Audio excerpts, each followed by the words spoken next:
SIM injector pin అనేది కేవలం SIM ట్రేను open చేసేందుకు మాత్రమే కాదు, స్లోగా మారిన ఫోన్ను స్పీడ్గా చేసేందుకు కూడా సహాయపడుతుందట.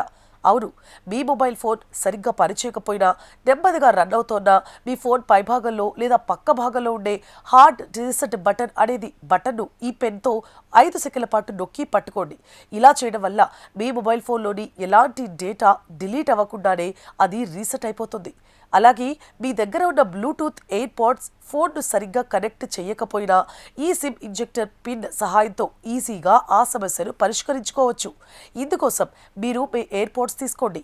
దానిపై మీకు ఒక చిన్న రంధ్రం కనిపిస్తుంది. ఈ పిన్తో ఆ రంధ్రంలో 10 సెకన్ల పాటు నొక్కి పట్టుకోండి. అంతే, మీ ఎయిర్ పాడ్స్ రీసెట్ అయిపోతాయి. తర్వాత మీరు ఈజీగా దాన్ని మీ మొబైల్ ఫోన్తో కనెక్ట్ చేసుకోవచ్చు. ఇవే కాకుండా ఈ పిన్ను ట్యాబ్లెట్లు, ల్యాప్టాప్లను రీసెట్ చేయడానికి కూడా ఉపయోగించవచ్చు. అలాగే ఇది చాలా మొబైల్ ఫోన్లను అన్లాక్ చేయడానికి ఉపయోగపడుతుంది. ఛార్జింగ్ పోర్ట్లలో పేరుకుపోయిన దుమ్మును శుభ్రం చేయడానికి కూడా ఇది ఎంతగానో సహాయపడుతుంది. కాబట్టి ఈ సిమ్ ఇంజెక్టర్ పిన్ ఏ పనికి వస్తుందిలే అనుకొని వేస్ట్గా పడేయకండి. భద్రంగా దాచిపెట్టుకోండి. ఇలా మీకు అవసరమైనప్పుడు ఉపయోగపడుతుంది.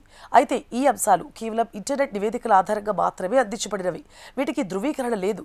కాబట్టి వీటిపై మీకు సందేహాలుంటే నిపుణులను సంప్రదించవచ్చు. లేదా ఈ చిన్న చిన్న టెస్టులు కూడా చేసుకొని పరీక్షించుకోవచ్చు.